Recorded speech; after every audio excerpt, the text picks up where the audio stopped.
But the PFs, yes, the PFs are raking in money by putting money in these securities. But again, these are long-term funds. Why are pension funds not doing so much in terms of infrastructure as everyone would expect them to do? I mean, prior to now, there wasn't that allowance for them in the act to do that. But right now, the act has been changed, allowing more investment into different asset classes, and so you see more of that going forward, definitely. Yeah. Okay, what do the retail investors want from the market?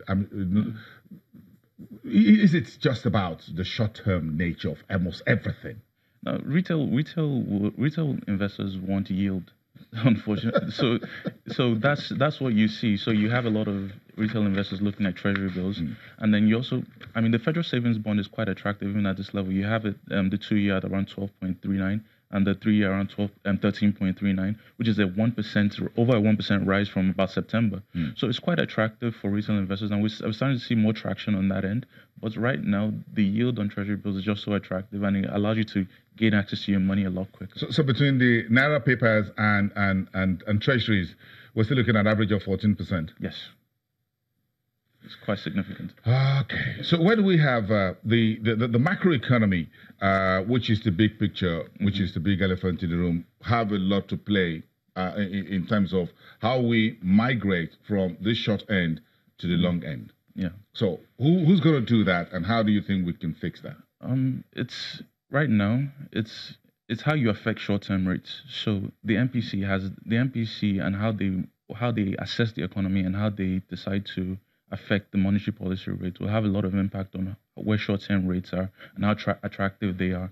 So right now, are we in a position where we can affect rates downwards? I don't believe so. You have so many internal and external factors that are pressuring the country at the moment. Internally, you have political risk, which is causing significant capital flow reversals. Externally, you have monetary policy normalization from systemically important central banks in the US and the UK, which is reducing the interest rate differential and obviously reducing the amount of inflows into the economy, which has an effect on external balances and our reserve levels and our ability to support the naira at the current level. These all play into inflation numbers and well-being all around. So these are factors that have to be managed very carefully before you can decide to reduce rates. So right now, there's a need to keep the naira expensive to reduce speculative demand for the dollar and keep the level strong, and also manage the level of capital flow reversals. The more attractive the rates in your country, hopefully the less the intensity out of the market. So these are factors that have to be considered, and even going into next year, have to be considered by the Monetary Committee and any economic managers before affecting the yield levels. The federal government, anytime soon, will turn on the tap of the new minimum wage. Yeah. So, okay, that's about 60-something, about 70% increase, right? Yes. Yes. Do you see some of this money on Market Street? Or you think it's going to go to the stores, grocery stores, supermarkets? This is for low-income earners, to be honest. It's about affecting the well-being of low-income earners. It's positive from that end, but we are worried about the increase in the recurrent expenditure and how state governments and EFG that are struggling right now with the level of payroll are going to be able to afford this going forward. So, at the end of the day, we are seeing that the government has to look at fiscal consolidation, the subsidies, and how they manage that. But for right now, it's really about the well-being of a cadre of the people.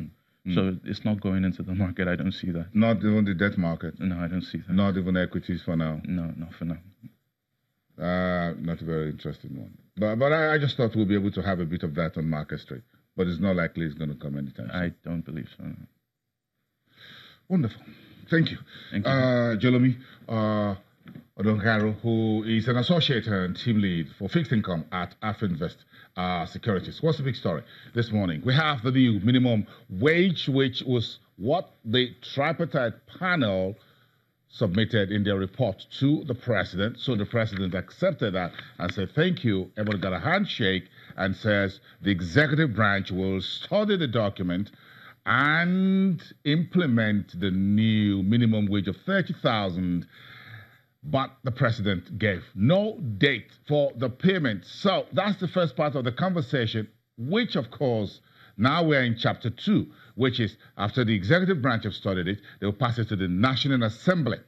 And as you may have heard, or as you already know, the National Assembly will be waiting for the executive branch to bring that document forward. Then they're going to tear it apart, and we don't know what the final figure will look like and the implementation timeline for that. So will Labour be patient enough for this political period of at least the next 120 days or thereabout until the February general elections 2019, then to have the minimum wage on the streets? This is all conversations that is already happening right now on television, in the news, and of course on social media. So join the conversation, and we thank you for some of you who are already responding on Twitter as to what you think about the new minimum wage. So let's keep that coming at Channels TV. That's the official Twitter handle for the channel. At Bees Morning, that's the show Twitter handle. And of course, I'm already standing by to join the conversation at B. Bolson. We'll be right back after the break. It's also the big day this Wednesday for FMDQ. Exactly 5 years ago, this FMDQ OTC Securities Exchange came alive. We have part of the conversation, including infrastructure financing and using the debt market. That's the man who is the CEO, the founding CEO of FMDQ OTC, Bola Onodele Koko. That's his picture there. He's the one hosting everyone today in downtown Lagos.